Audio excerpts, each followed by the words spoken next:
할렐루야. 하나님의 은혜와 평강이 새벽을 깨어 예배하시는 성도님들의 심령과 가정에 충만하기를 소망합니다. 오늘과 내일 중등부 겨울 수련회가 대부도에서 진행되겠습니다. 안전을 또 지켜주실 뿐만 아니라 주의 은혜를 뜨겁게 체험할 수 있는 우리 중등부 겨울 수련회가 될 수 있도록 많이 기도해 주시고 또 협력해 주시기 바랍니다. 특별히 오늘 오후 2시부터 이 자리에서 지구역장 1일 세미나가 진행되겠습니다. 우리 지구역장님들의 많은 참여를 바라며 또 일정을 위해서 함께 기도해 주시고 우리의 헌신과 수고를 통하여 금년 한 해 우리 구역, 지역 교구가 든든히 세워갈 수 있기를 간절히 소망합니다. 다윗은 사울왕을 피해서 블레셋 땅 가드로 이제 도망을 했습니다. 다윗은 하필이면 도망해도 블레셋 가드 땅으로 갔을까? 이 가드라는 곳은 블레셋 중요 도시 5 가운데 한 곳입니다. 다윗이 이곳으로 피한 것은 그나마 이스라엘에서 가장 가까운 곳이기에 사울의 눈을 피해서 도망간 것이죠. 문제는 블레셋 하면 무엇이 생각납니까? 다윗이 양을 치던 목동이었을 때 하나님의 군대를 업신여기는 저 할례 없는 블레셋 장수 골리앗을 쳐 죽이지 않았습니까? 그와 같은 사건을 이 블레셋 사람들이 기억하는 것이죠. 아니나 다를까 급한 마음에 블레셋 가드 땅으로 피했는데 21장 11절의 말씀을 보면 저들이 다윗을 알아보았습니다. 사울이 두려워서 피했는데 더 큰 두려움의 대상을 만나게 된 것이죠. 그러니 21장 13절에서 다윗이 어떤 행동을 했다라고 기록하고 있습니까? 미친 채를 했습니다. 미친 채 하면서 문짝을 그적거리고 침을 질질 흘리며 제정신이 아닌 사람처럼 행동했다라는 것이죠. 다윗이 살기 위해서 미친 사람처럼 행동하는 수치를 겪어야 했다라는 것입니다. 사울을 피한 것이 더 큰 두려움의 대상이 있었던 것임을 미처 예상하지 못한 것이죠. 사실 다윗이 어디로 피할 수 있겠습니까? 곳곳에 왕의 눈이 있지 않겠습니까? 두려움에 벗어날 길이 있는 것인가? 근데 우리가 시편의 말씀을 보면은 참 은혜가 되는 것은 다윗이 부족함 가운데서 늘 고백하는 것이 무엇입니까? 여호와는 나의 목자시니 내게 부족함이 없으리로다. 그가 나의 피난처가 되시고 요새가 되시고 반석이 되시고 방패가 되시고. 그러니까 다윗은 누구에게 피하는 겁니까?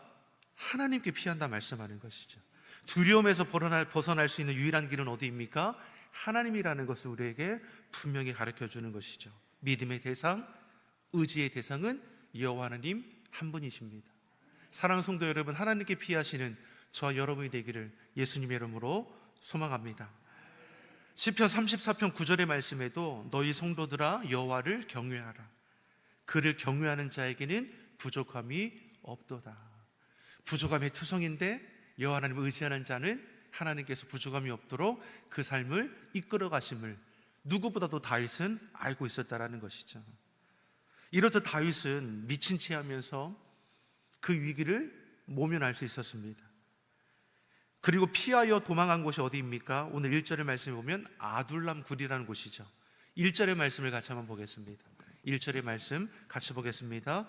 그러므로 다윗이 그곳을 떠나 아둘람 굴로 도망하며 그의 형제와 아버지의 온 집이 듣고 그리로 내려가서 그에게 이르렀고.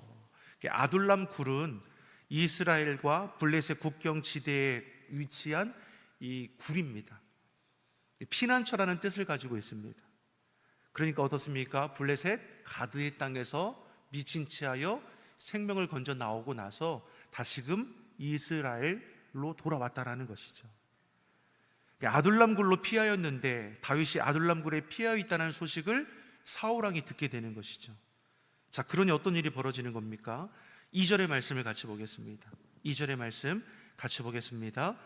환난당한 모든 자와 빚진 모든 자와 마음이 원통한 자가 다 그에게로 모였고 그는 그들의 우두머리가 되었는데 그와 함께한 자가 400명 가량이었더라. 사울왕도 그 소식을 듣겠지만 이스라엘 안에 거주하는 이들도 다윗을 너무나 잘 알지 않겠습니까? 어릴 때부터 블레셋 장수 골리앗을 쳐 죽이고 어린 나이에 지휘관이 되어서 이방 민족들의 승리를 이끌어갔던 장수 다윗.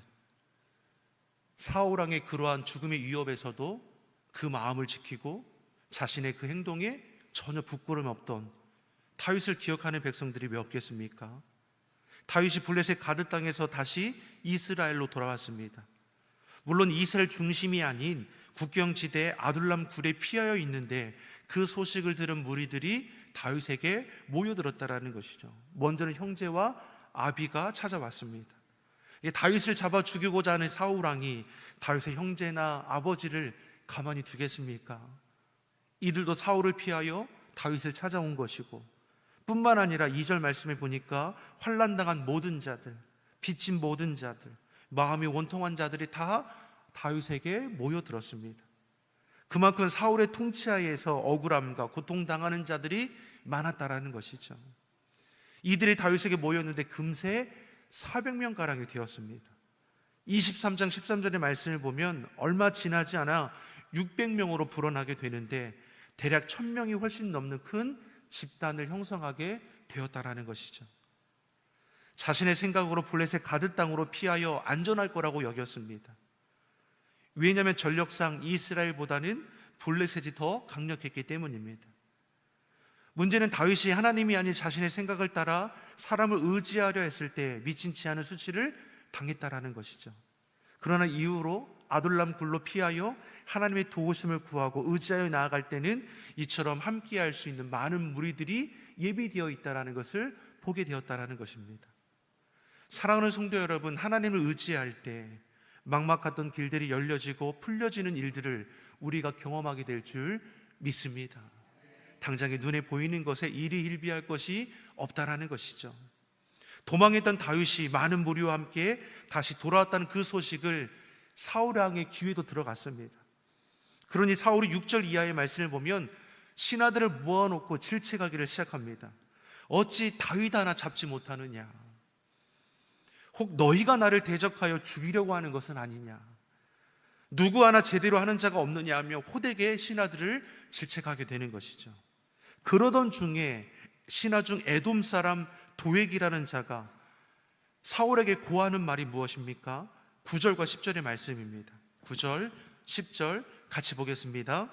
그때에 에돔 사람 도액이 사울의 신하 중에 섰더니 대답하여 이르되 이새의 아들이 노베에 와서 아히두베의 아들 아히멜렉에게 이른 것을 내가 보았는데 아히멜렉이 그를 위하여 여호와께 묻고 그에게 음식도 주고 블레셋 사람 골리앗의 칼도 주더이다. 아멘. 에돔 사람 도액이 없는 말을 지어내서 한 것은 아닙니다. 분명 제사장 아히멜렉이 다윗에게 음식도 주었고 저를 위해 기도도 해 주었고 골리앗의 칼도 내어준 것이 맞습니다. 문제는 이 에돔 사람 도액이라는 자가 악한 의도를 가지고 사울 왕에게 고자질했다라는 것이죠. 다윗을 향한 분노와 미움이 컸던 사울은 사람을 보내어서 제사장 아히멜렉뿐만 아니라 그의 모든 친척까지도 다 붙잡아 오게 했습니다. 그리고 묻는 거죠. 13절에 어찌 이새의 아들과 공모하여 나를 대적하느냐? 다윗에게 먹을 것을 주고 골리앗의 칼을 준 것이 결국 나를 죽이고자 하는 반역이 아니냐, 이렇게 따져 묻고 있는 것이죠. 아히멜렉이 반역하고 있는 것입니까? 그런 의도를 가지고 다윗의 줄임배를 채워주고 골리앗의 칼을 내어준 것입니까? 전혀 그렇지 않죠. 다윗을 향한 독한 시기와 질투가 이처럼 사울의 눈을 멀게 하는 것이고 그 사고를 마비시켜 버리는 겁니다. 지금 사울은 눈에 뵈는 것이 없는 거 아닙니까? 그러니 하나님의 일을 감당하는 제사장도 그들의 친척들도 다 제사장이며 성소를 섬기는 자들 아닙니까? 그 일과 모든 자들을 다 잡아 압박하는 것이죠. 진실을 고해라. 그렇지 않으면 이 모든 자들이 어찌 되겠느냐. 이러한 상황에서 아히멜렉이 왕이 하는 말이 무엇입니까? 14절 15절의 말씀이죠. 14절 15절의 말씀 같이 보겠습니다. 아히멜렉이 왕에게 대답하여 이르되 왕의 모든 신하 중에 다윗같이 충실한 자가 누구인지요? 그는 왕의 사위도 되고 왕의 호위 대장도 되고 왕실에서 존귀한 자가 아니니까. 내가 그를 위하여 하나님께 물은 것이 오늘이 처음이니까 결단코 아니니이다. 원하건대 왕은 종과 종의 아비의 온 집에 아무것도 돌리지 마옵소서. 왕의 종은 이 모든 크고 작은 일에 관하여 아는 것이 없나이다 아니라. 아히멜렉이 다윗을 도와준 것이 반역을 위한 것이 아니라 제사장으로서 나라와 민족을 힘쓰던 다윗에게 할 수 있는 행동인 것이죠. 굶주린 자에게 먹을 것을 내어주는 거 아닙니까? 저를 위해서 기도해 줄 수 있는 것이죠. 아히멜렉은 다윗에 대해서 이렇게 말하죠. 이스라엘에 다윗같이 충성된 자를 찾아볼 수 있습니까? 그것은 왕이 더 잘 알고 있지 않습니까? 다윗은 왕의 사위이자 왕의 호위 대장으로 안전을 지키는 자였고 왕실하에 존귀인 자 아닙니까? 이렇게 아히멜렉은 스스로가 죄가 없음을 변호하고 다윗에 대한 그 생각을 왕에게 고하고 있는 것이죠. 지금 아히멜렉은 다윗을 변호하기 위한 것이 아니라 왕의 편에 서서 대변해 주고 있는 겁니다. 그와 같은 자를 곁에 두소서. 에돔 사람 도에게 말에 현혹되지 마소서. 아무리 왕의 편에 서서 충언을 외쳐도 시기와 질투, 분노에 붙들린 사울은 아무 말도 들리지 않는 것이죠. 그러니 하나님의 사람 제사장의 말은 듣지 않으면서 악독한 에돔 사람 도에게 말만 듣고 판단하는 것이죠. 듣고 싶은 말만 듣는 겁니다. 이게 무서운 거 아니겠습니까? 16절, 17절의 말씀입니다. 16절, 17절의 말씀 같이 보겠습니다. 왕이 이르되 아히멜렉아 내가 반드시 죽을 것이요 너와 내 아비의 온 집도 그러하리라 하고 왕이 좌우의 호위병에게 이르되 돌아가서 여호와의 제사장들을 죽이라. 그들도 다윗과 합력하였고 또 그들이 다윗이 도망한 것을 알고도 내게 알리지 아니하였음이니라. 왕의 신하들이 손을 들어 여호와의 제사장들 죽이기를 싫어한지라. 사울의 제사장인 아히멜렉과 그의 일가 친척 모두를 죽어 마땅하다 즉결 심판을 내리죠. 이 같은 명령에 신하들이 이제 순종할 수 없습니다. 왕의 판결을 납득하기도 어려웠고 무엇보다 하나님의 제사장들을 죽인다는 것은 곧 하나님을 대적하는 일이라는 것을 너무나 잘 알기 때문이죠. 그러니 사울은 에돔 사람 도액에게 18절에 보면 저들을 죽일 것을 명령합니다. 이방 사람 이 도액은 어떠한 자입니까? 꺼리낌 없이 세마포 에봇 입은 자, 제사장들이죠. 몇 명입니까? 제사장들과 성소를 섬기는 85명이나 되는 무리들을 전부 죽였습니다. 뿐만 아니라 19절의 말씀에 제사장들이 거하는 성읍에 거주하는 남녀노소 가리지 않고 생명 있는 가축들까지 모두 칼로 쳐서 죽였다라는 것이죠. 모든 생명체를 죽이고 불살라 버렸습니다. 제사장들을 향한 이런 학살은 이전에도 이후에도 없을 것이죠. 지금 사울은 다윗을 대적하는 것이 아닙니다.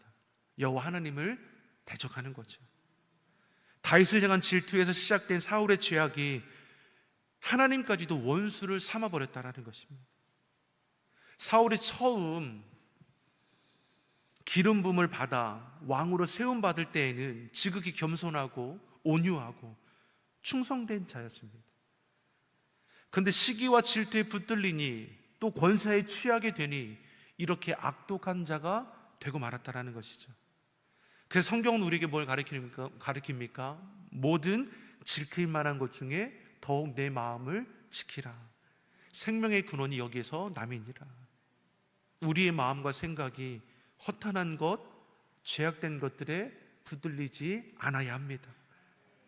자기 고집과 욕심에 따라 판단하고 정지하고 재단하는 일들을 우리는 경계해야 하는 것이죠. 예수님께서 우리에게 뭘 말씀합니까? 서로 사랑하라. 어디까지 사랑하라? 너희 원수를 사랑하며 너희를 미워하는 자를 선대하며 너희를 저주하는 자를 위하여 축복하며 너희를 모욕하는 자를 위하여 기도하라. 누구의 말씀입니까? 우리를 구원하신 예수 그리스도, 우리 주님의 말씀인 겁니다. 마태복음 5장 39절 42절의 말씀을 보면 악한 자를 대적하지 말라. 누구든지 내 오른뺨을 치거든 왼편도 돌려대며 또 너를 고발하여 속옷을 가지고자 하는 자에게 겉옷까지도 내어주며 또 누구든지 너로 억지로 오리를 가게 하거든 그 사람과 심리를 동행하고 내게 구하는 자에게 주며 내게 꾸고자 하는 자에게 거절하지 말라. 우리에게 무엇을 가리키는 겁니까? 악을 악으로, 욕을 욕으로 갚지 말고 선으로 악을 대적하라는 것이죠. 요한일서 4장 20절의 말씀, 우리가 너무나 잘 아는 말씀입니다.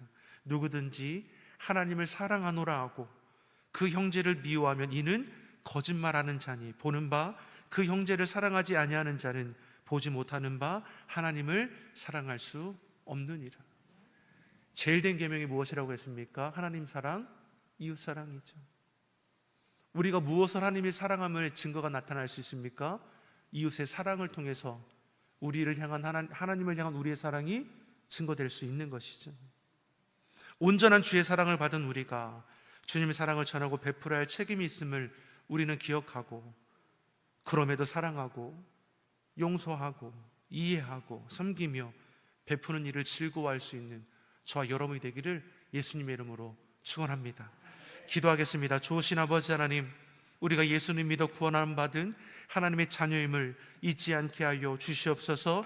믿는 자로서 부끄러움이 없도록 믿음을 지키며 살게 하시고 죽은 믿음이 아니라 행함이 있는 산 믿음을 소유하게 하여 주시옵소서. 우리의 언행 심사를 주장하여 주시사 하나님을 찬양하며 영광 돌리는 삶이 되게 하시고 정직하여 성실하여 주신 사명을 기쁨으로 감당하게 하여 주시옵소서. 우리의 입술이 서로 간에 비방하고 판단하고 저주하는 것으로 쓰여지는 것이 아니라 사랑을 말하고 격려하고 칭찬하는 입술이 되게 하여 주시옵소서. 감사드리며 예수님의 이름으로 기도드립니다. 아멘.